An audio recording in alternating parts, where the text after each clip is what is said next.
Friends, രാക്കീസ് കിച്ചൻ്റെ പുതിയൊരു എപ്പിസോഡിലോട്ട് ഏവർക്കും സ്വാഗതം. അപ്പോൾ നമ്മൾ ഇന്ന് വളരെ വെറൈറ്റി ആയിട്ടുള്ള ഓട്സ് വെച്ചിട്ടുള്ള ഉണ്ണിയപ്പമാണ് തയ്യാറാക്കുന്നത്. അപ്പോൾ നിങ്ങൾ പലരും കഴിച്ചിട്ടുണ്ടായിരിക്കുകയില്ല ഓട്സ് വെച്ചിട്ടുള്ള ഒരു ഉണ്ണിയപ്പം.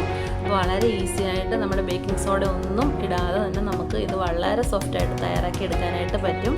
അപ്പോൾ എല്ലാവരും ഒന്ന് വീഡിയോ കണ്ടു നോക്കുക, തയ്യാറാക്കി നോക്കുക, ഫീഡ്ബാക്ക് അറിയിക്കാൻ മറക്കല്ലേ.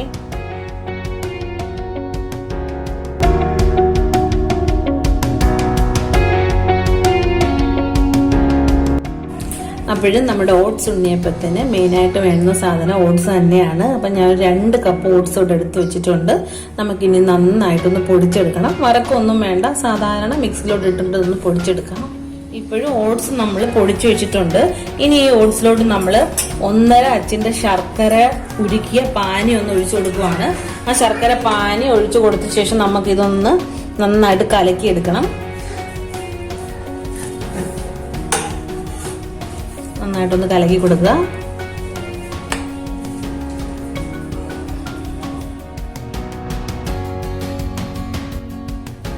ഇപ്പോഴും നമ്മൾ ഓട്സിന്റെ പൊടി നന്നായിട്ട് ശർക്കരപ്പാനി വെച്ചിട്ട് കലക്കി വെച്ചിട്ടുണ്ട്.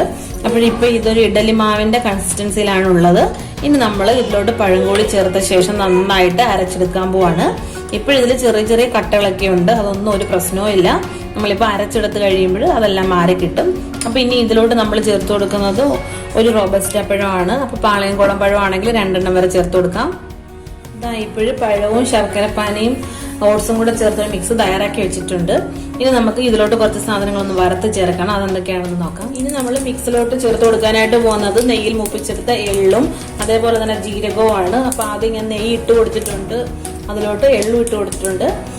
അപ്പോൾ ഈ എള്ളൊന്ന് ജസ്റ്റ് മൂത്ത് വരുന്ന സമയത്ത് നമുക്ക് അതേപോലെ തന്നെ 1 ടേബിൾ സ്പൂണ് അല്ലെങ്കിൽ 1/2 ടേബിൾ സ്പൂൺ ജീരകം ചേർത്ത് കൊടുക്കാം. എള്ള് ചെറുതായിട്ടൊന്ന് ബ്രൗൺ കളർ ആയിട്ടുണ്ട്. ഈ സമയത്ത് ജീരകം ചേർത്ത് കൊടുക്കുവാണ്. ഒന്ന് ഇളക്കി കൊടുക്കാം. ആ ജീരകത്തിന്റെ ഒരു മണം വരുന്ന സമയത്ത് മാത്രം നമുക്ക് ഇനി ഒരു 4 ടേബിൾ സ്പൂണ് തേങ്ങ ചിരകിയത് കൂടി ചേർത്ത് കൊടുക്കണം. ഇപ്പോഴും നല്ല മണം വരുന്നുണ്ട്. ഞാൻ തേങ്ങ ചേർത്ത് കൊടുക്കാനായിട്ട് പോവാണ്.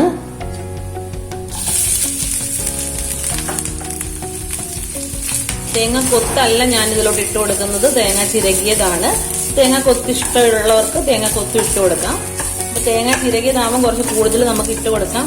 അതാ ഒരു ഉണ്ണിയപ്പത്തിന് നല്ലൊരു ടേസ്റ്റ് തരും. ചെറിയൊരു ബ്രൗൺ കളർ ആയാൽ മതി. നന്നായിട്ട് ഇളക്കി കൊടുക്കുക. അപ്പോഴേ ഇത്രയും മതി. ഇത് നമുക്ക് ആ മിക്സിലോട്ട് ഒഴിച്ചു കൊടുക്കാം. തണുക്കുന്നതിന് മുമ്പ് തന്നെ ഒഴിച്ചു കൊടുക്കാനായിട്ട് നോക്കണം. അപ്പോഴും നെയ്യിൽ വറുത്ത സാധനങ്ങളെല്ലാം നമ്മൾ ചേർത്ത് കൊടുത്തിട്ടുണ്ട്. കാരണം ഇത് ഇച്ചിരി കൂടുതലായിട്ട് നമ്മൾ ചേർത്ത് കൊടുക്കുന്നതെന്ന് വെച്ച് കഴിഞ്ഞാൽ നമ്മുടെ ഓട്സിന് ഒരു ചെറിയ പശപ്പുണ്ട്. അപ്പൊ അതൊന്ന് ഒഴിവാക്കാനായിട്ട് നന്നായിട്ടുള്ളൊരു ബാറ്റർ കിട്ടാനും വേണ്ടിയിട്ടാണ് നമ്മൾ കുറച്ച് കൂടുതലായിട്ട് തേങ്ങ ചിരകിയത് ചേർത്ത് കൊടുക്കുന്നത്. അപ്പോൾ ഇത് ഇളക്കി മിക്സ് ചെയ്തെടുക്കുക. ഇനി നമ്മൾ ഉണ്ണിയപ്പം തയ്യാറാക്കാനായിട്ട് പോവാണ്. അതിനായിട്ട് ഉണ്ണിയപ്പം ചട്ടി വെച്ച് കൊടുത്തിട്ടുണ്ട്. ആവശ്യത്തിന് വെളിച്ചെണ്ണ ഒഴിച്ചു കൊടുക്കാം. എപ്പോഴും ഞാൻ പറയുന്ന പോലെ 3/4 ഭാഗം മാത്രം വെളിച്ചെണ്ണ ഒഴിച്ചു കൊടുത്താൽ മതി. അപ്പോൾ എല്ലാ ഹോളിലും ഒഴിച്ചു കൊടുക്കുക. ഇനി ചെറുതായിട്ടൊന്ന് ചൂടായി വരുമ്പോൾ തന്നെ നമ്മൾ ഒഴിച്ചു കൊടുക്കണം. ഒട്ടും കൂടുതലായിട്ട് ചൂടാവാനായിട്ട് അനുവദിക്കണ്ട. അപ്പോൾ ഇത് ചെറുതായിട്ടൊന്ന് ചൂടായി വരട്ടെ.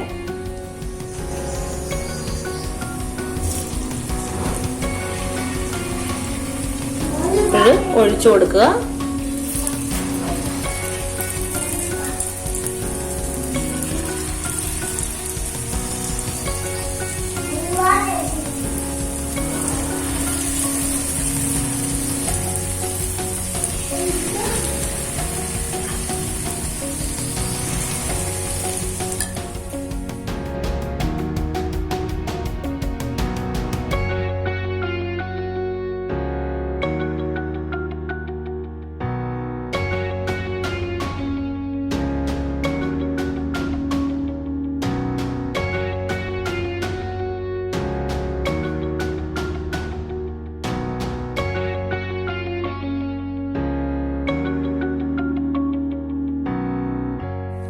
ഇപ്പോഴും നല്ല എല്ലാ ഉണ്ണിയപ്പവും ഞാൻ തയ്യാറാക്കി എടുത്തിട്ടുണ്ട്.